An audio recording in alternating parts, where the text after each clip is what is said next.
Assalamualaikum warahmatullahi wabarakatuh. Apa kabar saudara yang beriman? Kembali lagi di channel Kajian Buku Islam. Pada kali ini kita akan membahas, atau kami akan membacakan tentang perkara niat. Selamat mendengarkan. Segala ucapan tersusun berdasarkan niat. Salah satu asas yang bisa menyampaikan seseorang kepada Allah adalah usaha untuk melandasi amal dengan niat yang sempurna dan hati yang ikhlas, serta melaksanakan ketaatan tanpa keterlibatan hal-hal yang dapat merusak amal. Sabda Nabi Muhammad SAW, amal itu tergantung niatnya dan sesungguhnya untuk setiap orang akan dibalas sesuai niatnya. Keterangan, ketahuilah segala percakapan yang disampaikan datang dari hati, yang timbulnya dari pekerjaan niat itu sendiri. Seseorang harus mengusahakan dengan melandaskan amal dengan niat. Maksudnya, mengerjakan amal sesuai dengan niat tanpa melibatkan perkara-perkara yang bisa merusakkan amal itu. Segala amalan hati, datangnya dari niat. Niat akan memerintah anggota tubuh untuk melakukan apa yang terkandung oleh niat itu. Dan bila anggota tubuh menjalankan perintah dari niat itu, maka amalanlah namanya. Jika ingin selamat dan lurus dalam segala urusan baik yang kecil maupun yang penting, maka sempurnakanlah semua tujuan niatmu.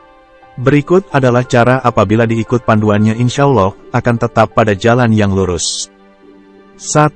Kamu harus ada satu tujuan yang hakiki, atau vision yang benar, di mana kamu harus benar di dalam mencapai tujuanmu, dan sanggup menghadapi apa saja penghalang, dan apa saja dugaan yang mendatang asalkan kamu tidak membatalkan tujuanmu sendiri, harus mempunyai sikap pengorbanan yang kokoh. 2. Berikan semangat yang sebanding dengan tujuan tersebut. Hendaklah ada satu tekanan yang harus diberikan bila mana keadaan memaksa kamu untuk mengabaikan dan melengahkan tujuan kamu. Sekiranya kamu dibawa oleh kelalaian, maka perbaiki niat kamu. Niat kamu harusnya yang hakiki, bukan angan-angan. 3. Pasrahkanlah pekerjaan kamu kepada Allah Subhanahu wa Ta'ala. Mohonlah supaya Dia berkenan menyempurnakan dan memberikan keselamatan dan kejayaan. Serahkan segala tindak tanduk kamu dan bermohon kepadanya untuk mendapatkan pertolongan dan kekuatan darinya. Dengan 3 cara ini, amal tujuan kamu menjadi bersih dan tujuan menjadi benar. Tercapai atau tidaknya suatu tujuan tergantung pada kuat atau lemahnya tekad. Ingatlah, ketetapan hati, tekad, adalah bersegera dalam melaksanakan niat dan tidak melambat-lambatkan dalam mengejar sesuatu yang dikhawatirkan dapat terlepas. Merenung, memikir dan mengharap sesuatu yang belum tentu terjadi merupakan sumber kelemahan dan penyebab kekalahan. Manusia sering terlalaikan bila terperangkap pada perbuatan-perbuatan ini, di mana perbuatan merenung, memikir dan mengharapkan sesuatu pada hari-hari yang mendatang. Tidak lain adalah takut akan jatuh susah dan miskin. Berhati-hati bila menyimpan niat jahat.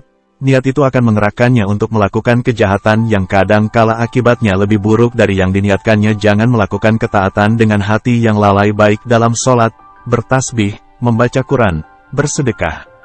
Dengan cara ini seseorang dapat mencegah hatinya dari kejahatan.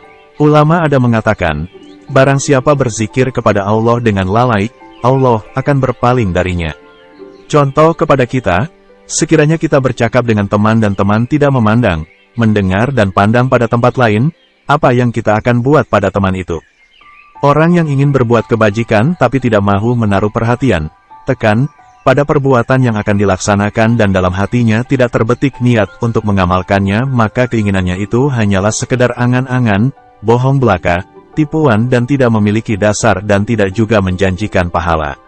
Sikap ini dilarang keras untuk semua para salik. Adalah sulit untuk melakukan amal yang disertai dengan ikhlas dari semua ruang. Semua perbuatan baik tidak bebas dari pengaruh hawa walaupun sedikit. Amal yang disertai ikhlas dari semua segi akan sampai kepada Allah Ta'ala dengan cepat dan akan merobohkan hijab karena amal itu menjadi pemimpin dan ruh dari semua amal yang lain.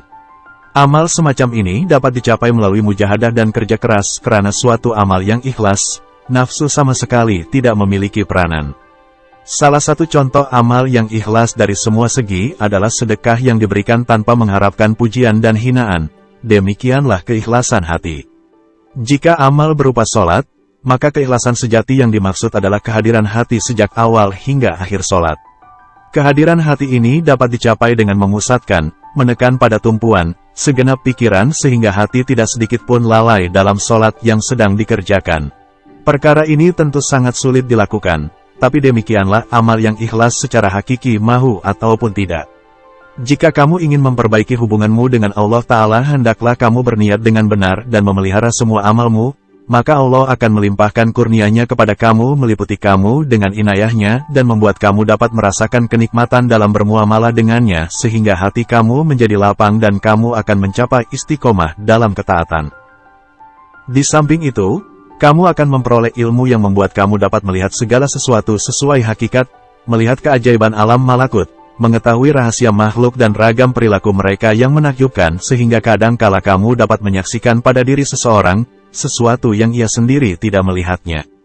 Kesungguhan dalam beramal dan ketekunan dalam menempuh jalan-jalan yang benar merupakan jalan yang dilalui kamu solihin. Tetapi di zaman kita sekarang ini, orang yang menempuh jalan ini akan mudah merasa keletihan karena niat atau tujuannya bukan sebenar-benarnya. Bukan karena Allah, hendaklah banyak bersabar, menghadapi ketidakadilan dan penderitaan serta membiasakan diri untuk menerima segala perlakuan buruk dari keluarga dan masyarakat. Banyak orang akan menentangnya, maka ia akan menjadi sasaran gangguan. Maka bersabar dan bersyukurlah kepada Allah yang telah menunjukkan jalan yang benar, sebab kelak dialah yang akan mengenyam hasilnya.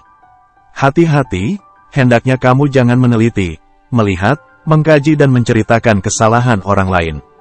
Sebaliknya amatilah rahasia Allah yang maha bijaksana pada ciptaannya. Sayangilah semua ciptaan Allah dan syukurilah semua karunia yang telah diberikan. Sesungguhnya semua makhluk diciptakan dengan rahasia dan hikmah. Perhatikanlah rahasia tersebut dan bertindaklah sesuai hikmah itu, maka kamu akan menyaksikan berbagai keajaiban. Sekianlah dan terima kasih, semoga bermanfaat.